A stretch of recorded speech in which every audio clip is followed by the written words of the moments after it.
The secret to a good golf swing, this is it. In the great golf swings that I've studied, there isn't an exact start and stop that together reverse the direction of the club from backswing to downswing. But there is a smooth, flowing transition. The arms, hands, and club all respond to the actions of the lower body, with the club head being the last thing that changes direction. In the transition, your arms and hands are passive. The first move is actually backward and down, and the club head sinks lower as your hips start to unwind. Your hands, wrists, and right elbow respond to the reversal of direction, then automatically drop into the proper slot by your right side.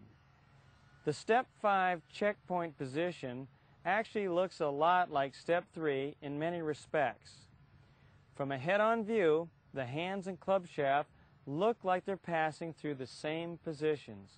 The right shoulder helps determine the path of the downswing. If your right shoulder rocks down, all systems are go. Thanks to that shoulder, your right elbow can now drop into its proper slot and align with your right hip.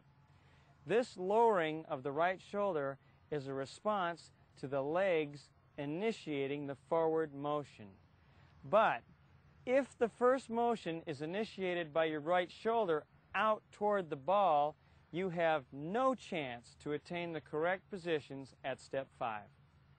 In a model swing, the hands and arms are passive during this step. They respond to the actions but don't initiate them. The right elbow appears to be glued to the right side just above the hip, and the left arm is fully extended from the body, straight. It's easy to see here that Step 5 is a very connected position. Your hands and arms haven't run off, but are simply responding to the body motions. The downswing is inside or narrower than the backswing. Your wrists are in a fully cocked position. If the club gets outside your hands, then either you're casting, you're starting a releasing motion too soon, or you're exaggerating the initial rotation of the shoulders. Also at Step 5, body weight has shifted back noticeably to the left. It has recentered as weight is shifting both forward and diagonally left. Your center will slide 7 to 12 inches toward the target between Steps 4 and 6. This hip slide is a natural response to the lower body initiating the downswing. It happens automatically. If you check out the belt buckle on any top player, you'll see a good example of this powerful lateral movement. Due to the proper sequencing, the shaft should have fallen down along a path that, when seen from the target line, is defined by the tip of your shoulder and your right elbow.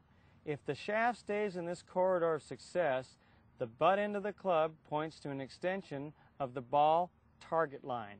This means an on-plane swing and promises solid contact and good trajectory. Use this checkpoint list to make sure that you're in good position when you're starting down toward the ball. The right knee is kicked forward toward the ball or target line, and there's a substantial space between your knees. From the top, the right knee is kicked forward and toward the ball target line. If it doesn't, if it slides down the inside line here, then there's a great danger that you'll be sliding your hips far too much. If the right knee doesn't move at all as you come down, you'll tend to throw the club or cast too early. The hips have shifted a few inches in response to your weight shifting motion and reach the square position. The shoulders trail the hips. Now, if this doesn't happen, if there isn't this little motion to begin with, then the shoulders will actually catch up to the hips. Very bad.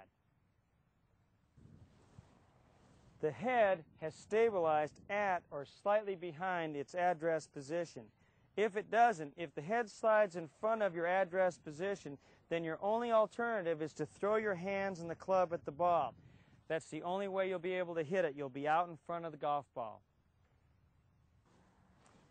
The right heel is grounded, or at the most only a few inches off the ground at this point in the swing. It should never be extra high or way off the ground. That would indicate that you've shifted too quickly off your right side and that these knees are too close to each other at this point in the golf swing.